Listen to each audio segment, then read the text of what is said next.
2018। जगह दिल्ली का बुरारी इलाका। यहाँ संत नगर की गली नंबर 4 के मकान नंबर 503 में चुड़ामवत परिवार रहता था। वैसे तो मूल रूप से यह परिवार राजस्थान के चित्तौड़गढ़ का रहने वाला था, लेकिन 20 साल पहले यह परिवार दिल्ली आकर बस गया। इस परिवार को भाटिया परिवार के नाम से जाना जाता था। इस परिवार की सबसे बड़ी सदस्य नारायणी देवी थी, जिनकी उम्र 77 साल थी। उनके 3 बेटे थे, जिनमें से एक बेटा राजस्थान में रहता है, जबकि 2 बेटे नारायणी देवी के साथ ही बुरारी में रहते थे। बड़े बेटे का नाम भुवनेश भाटिया और छोटे बेटे का नाम ललित भाटिया था। भुवनेश की पत्नी का नाम सविता था और उनके 3 बच्चे थे, मेनका, नीतू और ध्रुव। जबकि ललित की पत्नी का नाम टीना था, उनका एक ही बेटा था, शिवम। इसके अलावा नारायणी देवी के एक बेटी भी थी, जिसका नाम प्रतिभा था। पति की मौत के बाद से प्रतिभा अपनी बेटी प्रियंका के साथ नारायणी देवी के घर में ही रहने लगी थी। प्रियंका एक मल्टीनेशनल कंपनी में काम करती थी और उसकी 15 दिन पहले ही सगाई भी हुई थी। 1 जुलाई 2018 के दिन भुवनेश भाटिया ने अपने दुकान को नहीं खोला। अमूमन वह सुबह 5 बजे ही अपने दुकान खोल देता था, लेकिन कुछ ग्राहक रोज की तरह आए और देखा कि भुवनेश की दुकान तो आज खुली ही नहीं है। बता दें, ये दुकान घर के ग्राउंड फ्लोर पर थी। काफ़ी देर हो गई तो पड़ोसियों ने भाटिया परिवार को फ़ोन लगाया, लेकिन किसी ने भी फ़ोन नहीं उठाया।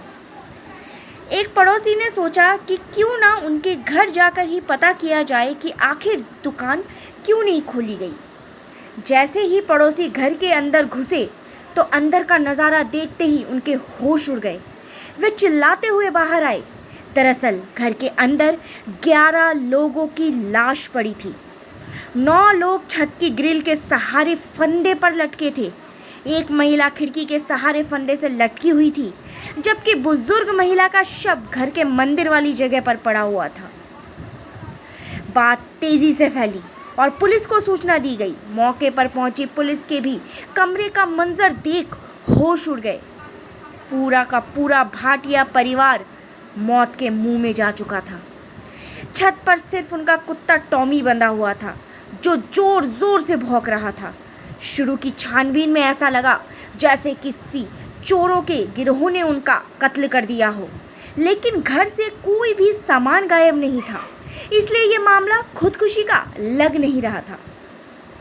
पुलिस ने घर की ओर भी तलाशी ली और उनके हाथ एक डायरी लगी, जिससे इस केस में एक नया मोड़ आ गया। इसके अलावा और भी डायरी मिली। इन सभी डायरियों में अजीब से रिचुअल और हवन आदि के बारे में लिखा हुआ था। इन सभी बातों को अलग हैंडराइटिंग में लिखा हुआ था, जिससे लगा कि घर के ही कुछ सदस्य इन डायरियों को रोज़ लिखते थे। इनमें लिखा था कि कैसे एक इंसान अपनी आँख और मुंह को बंद करके डर के आगे जीत पा सकता है, कैसे इंसान को मुक्ति मिलती है। इंसानी शरीर को अस्थियां है, लेकिन आत्मा स्थायी है और वह कभी नहीं मरती। इस डायरी में एक रिचुअल का पालन करने को कहा गया था। लिखा था कि घर के 11 लोग अगर इस रिचुअल का पालन करेंगे तो उनकी सारी परेशानियां दूर हो जाएगी और उन्हें मोक्ष की प्राप्ति हो जाएगी।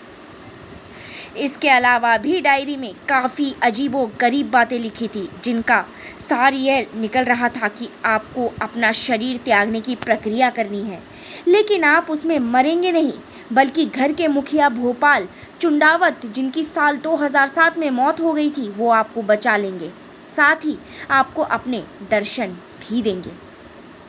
इसके अलावा भगवान की किताबों और ग्रंथें भी थे। पुलिस के मुताबिक यह परिवार डायरी में लिखी बातों को फॉलो करता था। पुलिस ने इस परिवार के अन्य रिश्तेदारों और पड़ोसियों से बात की तो पता चला कि ये सभी बहुत ही धार्मिक प्रवृत्ति के लोग थे। किसी से भी उनकी कोई दुश्मनी नहीं थी। सबसे अच्छी तो ये बात करते थे, सबका आदर सम्मान करते थे। रिश्तेदारों ने तो इसे हत्या बताया, लेकिन पुलिस जांच में कहीं भी इस बात का कोई सबूत नहीं मिला जो इस मामले को सुसाइड की जगह हत्या का रूप दे सके। फिर पोस्टमार्टम के लिए शवों को भेजा गया। रिपोर्ट में भी साफ हो गया था कि यह एक मास सुसाइड केस था। मृत लोगों में सबसे लेट मौत हुई थी नारायणी देवी की। वह एकमात्र विक्टिम थी जिन्होंने फांसी नहीं लगाई थी। उन्होंने कुछ जहरीला पदार्थ दिया गया था जिससे उनकी मौत हुई। पुलिस ने जब इसकी डिटेल रिपोर्ट पेश की तो केस का अच्छे से पता लग सका। दरअसल साल 2007 में नारायणी देवी के पति भोपाल दास की मौत हो गई थी। उनकी मौत से सबसे ज़्यादा सदमा छोटे बेटे ललित को लगा था, क्योंकि वह अपने पिता के बेहद करीब था।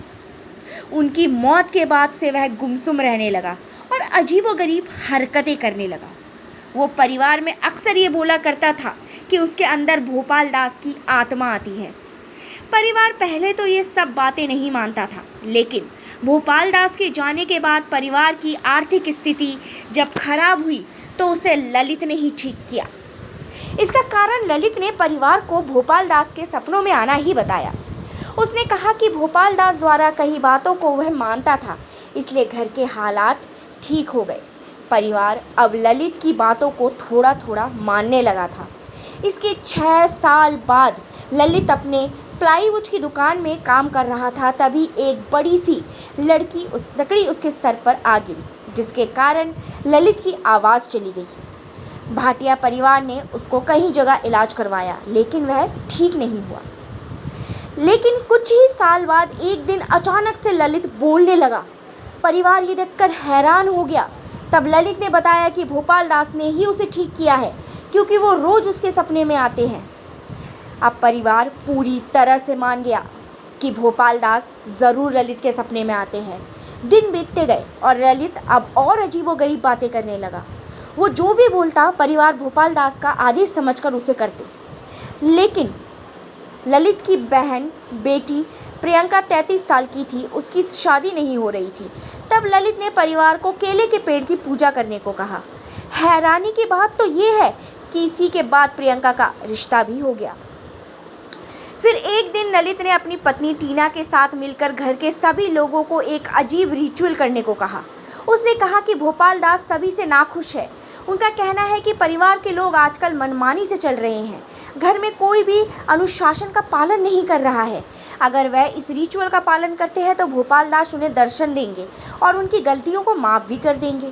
साथ ही इससे उन्हें मोक्ष भी मिल जाएगा। न जाने क्यों, पर परिवार भी इस चीज़ के लिए राज़ी हो गया। फिर रिचुअल की तैयारी की गई। ललित ने कहा कि इस रिचुअल को रात के 12 बजे से 1 बजे के बीच करना होगा। सभी के हाथ और पैर बांध दिए जाएंगे, आँखों को बंद कर दिया जाएगा और मुंह में कपड़ा ठूस दिया जाएगा। सभी को एक आवाज़ आएगी, तभी भोपाल दास उन्हें दर्शन देंगे। उस समय उन्हें घबराना नहीं है, क्योंकि भोपाल दास उन्हें बचा लेंगे। पहले तो इस रिचुअल के लिए कोई और दिन चुना गया था, लेकिन उस समय उनके घर कोई मेहमान आ गया, इसलिए इस रिचुअल के लिए परिवार ने 30 जून का दिन चुना। घर के सभी लोगों ने कह दिया था कि बाहर किसी को भी इस बारे में कुछ नहीं बताना। परिवार न जाने क्यों ललित की बातों में आ गया, जबकि उन्हें पता था कि जो काम वो करने जा रहे हैं उससे उनकी लास्ट और अंतिम मौत ही हो सकती है। लेकिन ललित ने उनके दिमाग में भर रखा था कि भोपाल दास उन्हें बचा लेंगे। इसलिए परिवार ने अगले ही दिन के खाने के लिए चने भी भिगो रखे थे। ध्रुव और शुभम तो 9वीं की कक्षा के छात्र थे। दोनों ने अपनी ड्रेस भी प्रेस कर रखी थी, क्योंकि अगले दिन उन्हें स्कूल जाना था। रात को करीब 8:30 बजे परिवार ने ज़ोमैटो से रोटियां ऑर्डर की। फिर सभी लोग घर में आ गए और पूजा पाठ किया गया। इसके बाद ललित और टीना ने सबके हाथ बांधे और मुंह में कपड़ा ठूस दिया। बाद में एक दूसरे के हाथ भी बांध दिए। डायरी में लिखी बातों के हिसाब से नारायणी देवी को कुछ पिला दिया गया था, क्योंकि वह काफ़ी बुजुर्ग थी और इस रिचुअल को फॉलो नहीं कर सकती थी। इसके बाद जैसे ही सभी लोग रिचुअल को फॉलो करने लगे, सभी की मौत हो गई। उन्होंने अपने कुत्ते को भी छत में बांध दिया ताकि वो भौंके ना। बता दें कि रिचुअल को करने से पहले उन्होंने 6 दिन तक प्रैक्टिस की।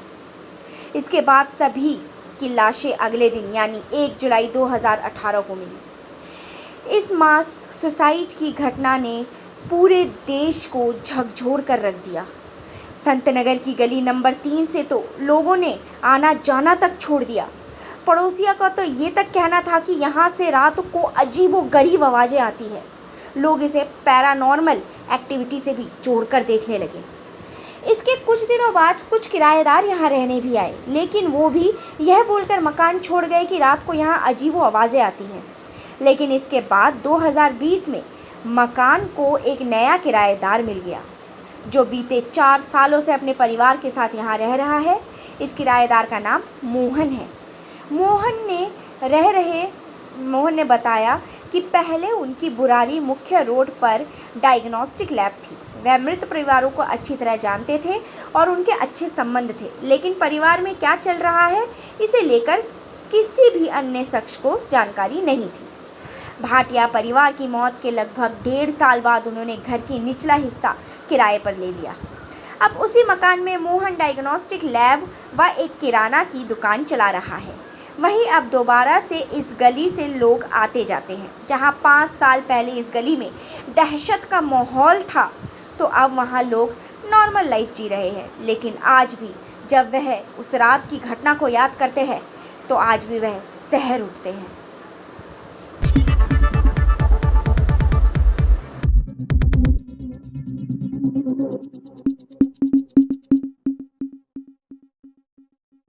आप देख रहे हैं नित्य समय।